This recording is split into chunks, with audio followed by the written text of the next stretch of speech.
Assalamualaikum para pecinta manhwa, tanpa basa-basi lagi Mimin akan melanjutkan pembahasan sang barbarian dari daratan terlarang yang keluar menjelajahi dunia luar. Pada cerita sebelumnya diakhiri dengan kesalahpahaman antara Cattell dengan ras elf telah selesai. Lalu Cattell meminta maaf sebab telah membelah spirit panggilan Marcelia saat bertarung.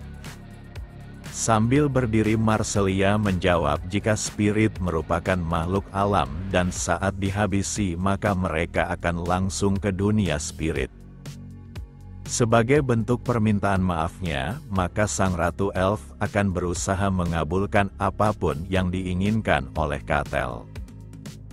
Kemudian Cattell kepikiran sesuatu yang menarik. Tapi sebelum itu dia ingin menanyakan apakah makhluk selain ras elf bisa membuat kontrak dengan para spirit.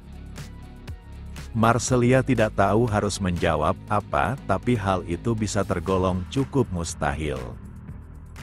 Akan tetapi bisa saja berhasil jika manusia itu memiliki afinitas tinggi alam.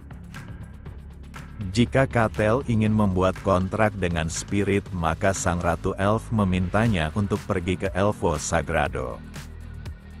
Tempat itu merupakan di mana dewa para elf berada dan tempat itu seharusnya memungkinkan Cattell membuat kontrak dengan spirit. Cattell sungguh sangat kegirangan mendengarnya, akan tetapi dia penasaran apakah manusia benar-benar diizinkan masuk ke sana. Jika ini manusia biasa maka hal itu sangatlah terlarang, tapi dengan campur tangan Marcelia maka Cattell bisa mendapatkan izin dan dia hanya perlu berjanji untuk tidak pernah menceritakannya kepada orang lain. Elfo Sagrado juga disebut tempat impian bagi setiap peneliti elf. Tapi akan menjadi sangat berbahaya jika manusia sampai dibiarkan masuk, jadi keberadaannya sangatlah rahasia. Walau Cattell adalah ras barbarian, tapi sang Ratu Elf sangat percaya padanya dan dia juga memberikan sesuatu padanya. Marcelia juga memperingatkan meski Cattell telah mendapatkan izinnya, tapi sang dewa para elf mungkin saja akan memberinya ujian khusus. Dia berharap Cattell dapat melewati segala ujian itu karena dia sangatlah kuat. Beberapa saat kemudian Cattell terlihat sedang berlari hingga membuat daratan tampak kacau. Satu pijakan kakinya maka dia bisa berpindah ke sisi lain ke tempat lainnya.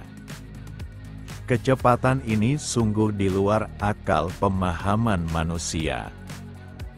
Beralih ke perbatasan di mana prajurit ini dikejutkan akan yang dilihatnya di balik hutan seakan sesuatu telah datang. Prajurit ini bahkan menyuruh rekannya untuk membunyikan lonceng menandakan perang bisa saja terjadi.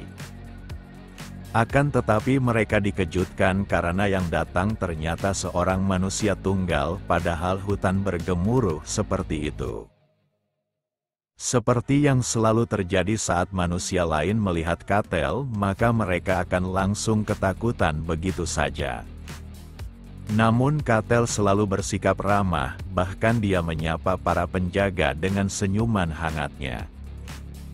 Hanya saja para penjaga malah menghunuskan senjata mereka ke arahnya. Pemimpin penjaga tak menyangka suara ribut dari dalam hutan ternyata disebabkan oleh satu orang saja. Tak hanya itu, dia memiliki ciri-ciri yang sangat aneh, di mana rambutnya perak serta terdapat bekas luka pada dadanya. Menurut sang legenda, hal seperti itu adalah sesuatu yang dimiliki oleh Ashen sang barbarian. Saat Cattell melangkahkan kakinya mendekat, maka penjaga ini memintanya berhenti jika tak ingin menyesal. Karena tak ingin membuang tenaga untuk hal yang tidak diperlukan, maka Cattell langsung menegaskan jika dia bukanlah musuh. Kemudian dia menunjuk ke arah belakang mereka, dan alasan itulah dia datang. Yang benar saja hal yang diinginkan oleh Cattell ada di balik tembok menunjukkan dia ingin masuk. Dia mendengar jika wilayah ini sangat bagus, jadi dia datang untuk berkunjung. Para penjaga pun langsung syok padahal dia menganggapnya berbahaya. Sebelum diizinkan masuk, maka Cattell diinterogasi dengan berbagai macam pertanyaan. Kemudian penjaga itu meminta Cattell untuk membuktikan identitasnya maupun sesuatu berbaur tentang tanda pengenal. Hanya saja Cattell tidak memiliki hal seperti itu, lalu dia teringat pada seseorang yang mungkin saja akan berguna saat ini. Orang itu adalah Milena, di mana dia mengatakan jika suatu hari Cattell memutuskan untuk pergi lalu mencari keluarga Akasha, maka dia hanya perlu menunjukkan benda ini kepada mereka. Lalu Cattell pun memperlihatkan kalung yang diberikan Milena kepada penjaga. Tapi pengawal ini tidak langsung mengetahuinya, dan menanyakan ada apa dengan benda tersebut. Cattell pun menjawab jika kalung itu merupakan simbol dari keluarga Akasha dan dia menerimanya dari salah satu keturunan mereka. Penjaga ini mengetahui keluarga Akasha adalah pedagang dari kerajaan Denian dan akhir-akhir ini mereka juga mulai naik pamor, bahkan kekuatannya berkembang pesat setelah ada kepala keluarga baru yang naik jabatan di beberapa tahun yang lalu. Penjaga ini dapat melihat jika kalung ini nampaknya asli, tapi sulit untuk membuktikannya, tapi setidaknya sudah cukup untuk membuat Cattell mendapatkan izin masuk. Hanya saja dia perlu melakukan satu hal untuk membuktikan bahwa dirinya bukanlah ancaman bagi kerajaan ini. Penjaga ini pun mulai menjelaskan terdapat 3 orang lain yang mencoba memasuki wilayah ini dan syaratnya adalah menyelesaikan gerbang yang ada di dekat sini bersama ketiga orang itu. Cattell tak menyangka membentuk party dan menjelajah lebih mudah dari perkiraannya. Maka dari itu dia akan menerima syarat tersebut, karena menjelajahi gerbang pasti menarik. Selain itu penjaga ini juga meminta Cattell untuk melaporkan segalanya saat penjelajahan itu selesai.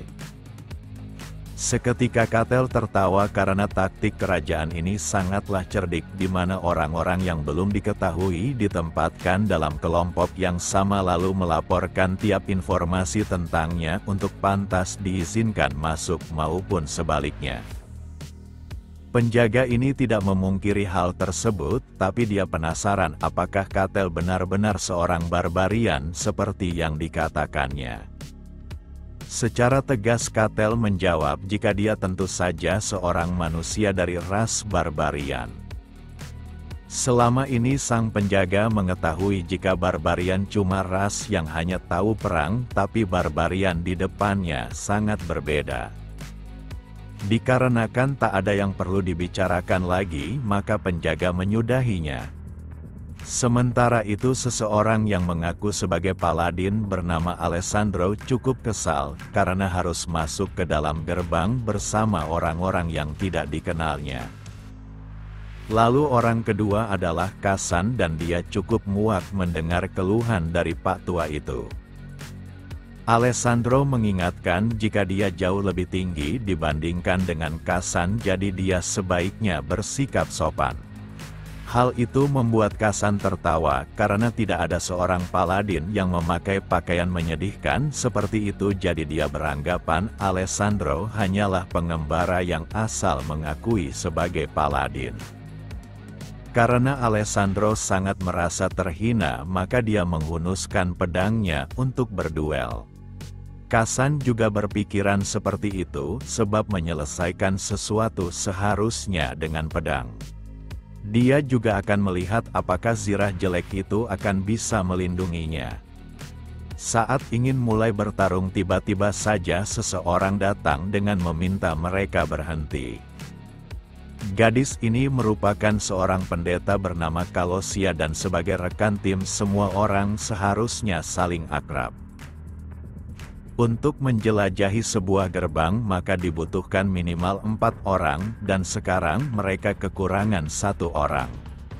Beberapa saat kemudian sang penjaga datang sambil menginformasikan jika orang terakhir telah tiba. Katel pun memasuki ruangan dengan tubuh besar dan kokohnya hingga mengejutkan mereka bertiga. Katel pun menyapa mereka menunjukkan rasa senangnya bertemu mereka.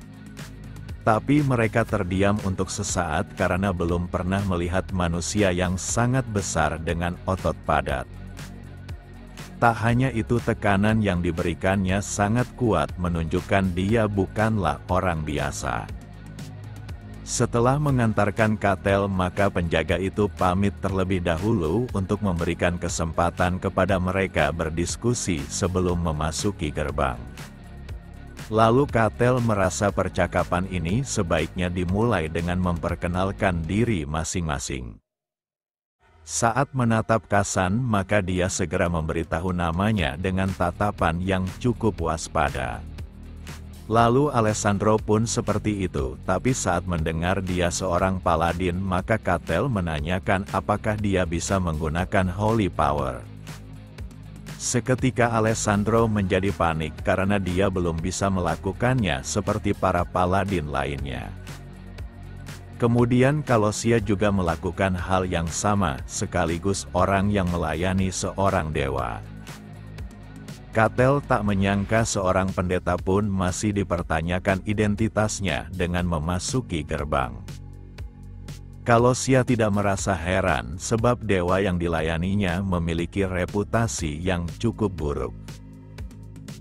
Beberapa saat kemudian sang penjaga pun datang kembali dan dia merasa mereka berempat pastinya sudah cukup akrab untuk memasuki gerbang. Tanpa membuang waktu lagi, sang penjaga membawa mereka ke depan mulut gerbang dan gerbang ini memiliki 2 lantai. Saat masuk mereka harus menyelesaikannya sekaligus membawa bukti penyelesaiannya. Kasan merasa sebelum masuk mereka harus membagi tugas untuk saling melindungi. Jadi Katel serta Alessandro berada di garis depan, sedangkan Kasan sendiri akan memeriksa jebakan di sekitar. Sedangkan Kalosia akan membantu pertarungan dari belakang dengan berbagai macam kemampuannya. Katel paham dan itu sungguh rencana yang bagus, jadi mereka harus segera masuk ke sana. Tanpa menunggu lebih lama lagi mereka pun memasukinya dengan Katel yang berada di garis depan. Hanya saja Kalosia sungguh merasa takut sebab tempat ini sangat gelap. Kasan juga harus waspada sebab dia memiliki tugas untuk melihat jebakan serta trik sederhana yang dapat membahayakan kelompok ini. Beberapa saat kemudian dia meminta semua orang agar berhenti karena terdapat monster, tapi Katel tidak melihat apapun. Kasan memberitahu jika tulang yang berserakan di sana adalah skeleton dan jika mendekat mereka pasti akan bangkit lalu menyerang. Seperti dugaannya, Kasan yakin para penjaga itu sudah mengetahui hal ini sejak awal dan gerbang ini bukan sekedar untuk memverifikasi identitas mereka, melainkan hanya tempat untuk menyingkirkan orang yang dianggap bermasalah. Di sana Katel penasaran bagaimana skeleton itu bisa menyerang padahal masih berada di lantai. Bagi Kasan, monster tipe skeleton tergolong monster yang cukup kuat dan mereka terus bergerak maju meski terluka maupun anggota tubuhnya terpotong. Tak hanya itu, pertahanan mereka tergolong sangat baik, sebab terbuat dari tulang menunjukkan tingkat kesulitan gerbang ini cukup tinggi. Maka dari itu Kasan meminta Kalosia untuk bersiap serta Alessandro mengangkat perisainya. Jika kesempatan sudah terbuka maka Kasan akan mengakhiri skeleton itu dengan cepat. Berdasarkan pengetahuannya, monster tipe itu memiliki kelemahan pada bagian lehernya dan untuk memastikannya kepalanya terpotong maka diperlukan serangan berulang kali. Dikarenakan semua rencana telah sempurna maka mereka melangkah maju dan seperti dugaan monster ini segera bereaksi. Skeleton ini pun bangkit dengan memegang senjata untuk mengincar mereka. Raut wajah semua orang seketika tegang karena ini bukanlah pertarungan yang mudah. Tapi mereka harus mencoba dan menyelesaikan gerbang ini demi masuk ke wilayah kerajaan. Berbanding terbalik dengan Katel yang malah kegirangan dengan ingin melihat sekokoh apa skeleton itu. Monster ini pun menyerang dengan melayangkan pedangnya. Hanya saja Katel malah menyambutnya dengan sebuah tamparan sederhana. Tamparan itu membuat kepala monster itu hancur begitu saja seakan terkena sesuatu yang sangat cepat dan keras. Tak hanya sekedar hancur, tapi kepala skeleton yang tergolong keras malah menjadi debu dalam sekejap mata. Pemandangan ini sangat mengejutkan ketiga orang ini karena ini sesuatu yang tak pernah mereka pikirkan. Lalu Katel tertawa karena seperti yang dikatakan oleh Kasan skeleton itu memiliki kelemahan pada kepalanya. Setelah menghancurkannya maka mereka berhenti bergerak lagi. Semua orang tahu jika skeleton merupakan makhluk yang tercipta dari tumpukan tulang yang sangat keras, bahkan besi para pendekar pedang nyaris mustahil memotongnya tanpa menggunakan aura. Terlebih lagi skeleton ini diperkuat dengan mana di tempat ini sehingga satu-satunya cara mengalahkannya seperti menebang sebuah pohon yang harus dilakukan berulang kali. Hal itu ditujukan untuk menyerang leher tulang belakangnya, tapi bagaimana seseorang menghancurkannya menjadi debu dalam sekali tamparan. Kasan tahu barbarian di depannya kuat, tapi siapa sangka dia sekuat ini. Dengan kekuatan seperti ini, apakah dia pantas disebut manusia lagi? Karena monster pertama telah dikalahkan, maka mereka sebaiknya melanjutkan perjalanannya. Ketiga rekannya pun terburu-buru untuk mengikutinya, seakan menjadikan Katel adalah pemimpin kelompok ini. Katel meminta mereka semua santai dan jangan terburu-buru seperti itu karena mereka bisa tersandung. Mereka bertiga melakukan itu karena tak ingin mati, sebab berada di sisi orang yang kuat adalah pilihan yang tepat. Setelah melangkah lebih dalam mereka berhenti karena para skeleton itulah yang mendekat. Para makhluk ini terus merangkak meski tubuhnya berantakan. Di saat yang sama Katel malah meminta sesuatu kepada ketiga rekannya. Alasan Katel meminta hal itu karena dia ingin menguji sesuatu karena melawan skeleton adalah sesuatu yang diinginkannya. Kasan yang sudah merasa takut kepada Katel akan membiarkannya, begitupun dengan rekan lainnya. Seketika Katel memperlihatkan raut wajah yang menakutkan sebab dia sangatlah kegirangan.